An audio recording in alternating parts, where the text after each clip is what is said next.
پوچھا گیا فما جلاؤہا یا رسول اللہ، اے اللہ کے رسول ہماری تلواروں کو زنگ لگتا، ہم پالش کرتے ہیں، سیکل کرتے ہیں، وہ پھر چمک اٹھتے ہیں، تو دل پر اگر زنگ آ جائے تو اس کا علاج کیا ہے؟ دو چیزیں فرمائی، کثرت و ذکر الموت و تلاوت القرآن، دو کام کرو کثرت سے، موت کو یاد رکھو، یہاں رہنا نہیں ہے، جانا ہے،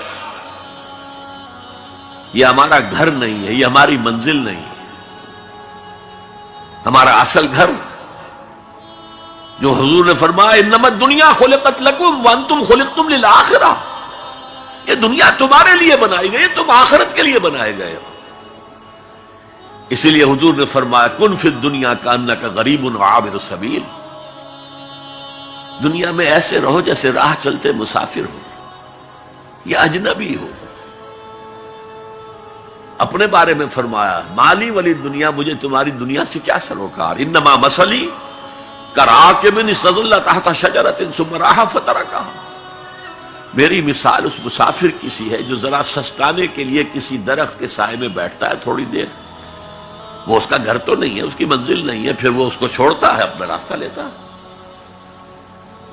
یہ اگر ہمارا تصور قائم ہو جائے، کلا انہا تذکرہ، اب اس کے بعد جو الفاظ آئے ہیں فی صحف مکرمۃ مرفوعۃ مطہرۃ بایدی سفرۃ کرام بررہ، یہ جو قرآن ہے، جو تذکرہ ہے، یہ بڑے ہی انتہائی پاکیزہ صحیفوں میں ہے،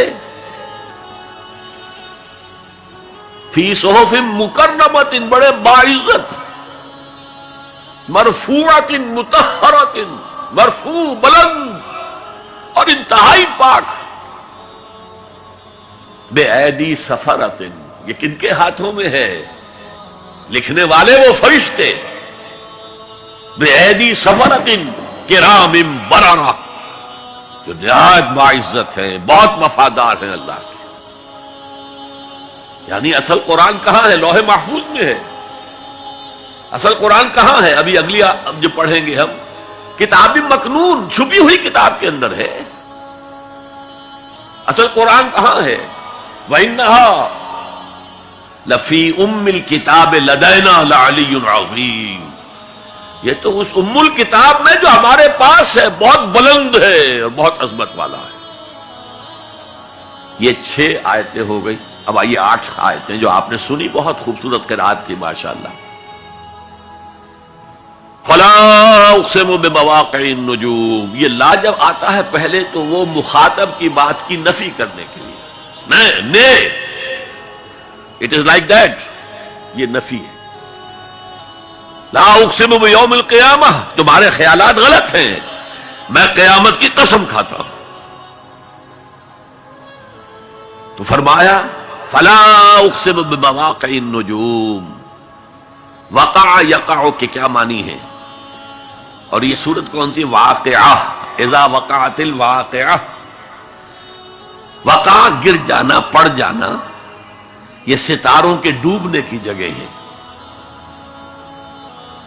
فلا اقسم بمواقع النجوم وانہ لقسم لو تعلمون عظیم، اور اگر تم جانو تو یہ بہت بڑی قسم ہے جو ہم نے کھائی ہے۔ اس وقت کا انسان کیا سمجھتا کہ ستارے کہاں جاتے ہیں، کہاں غروب ہوتے ہیں، کہاں گرتے ہیں؟ آج ہمیں معلوم ہے۔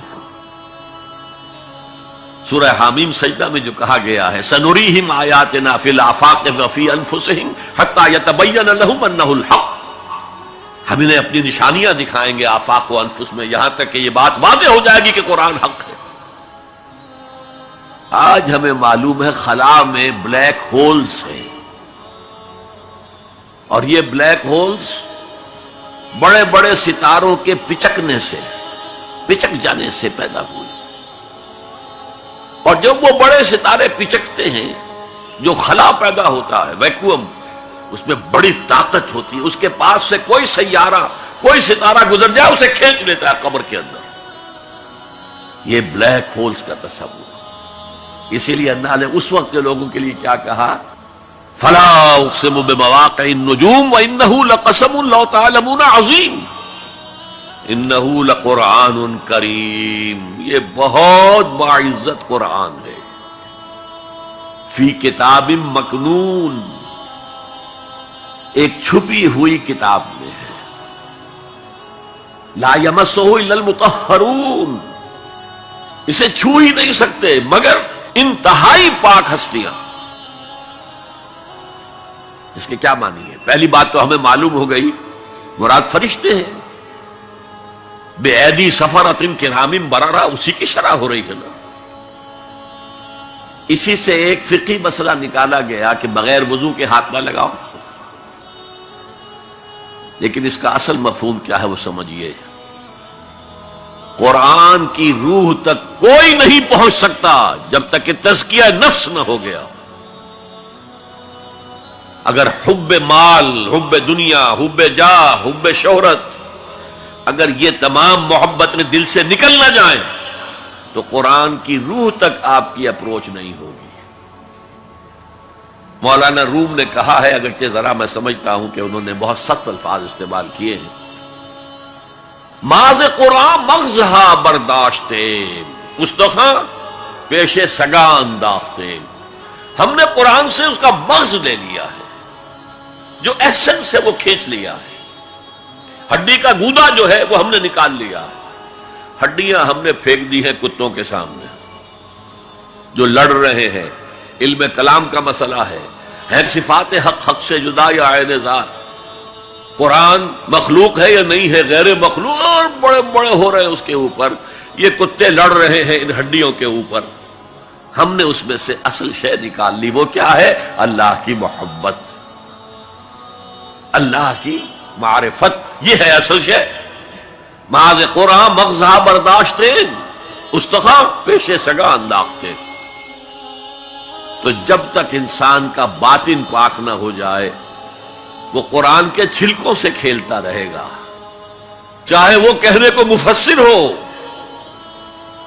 قرآن کے باطن تک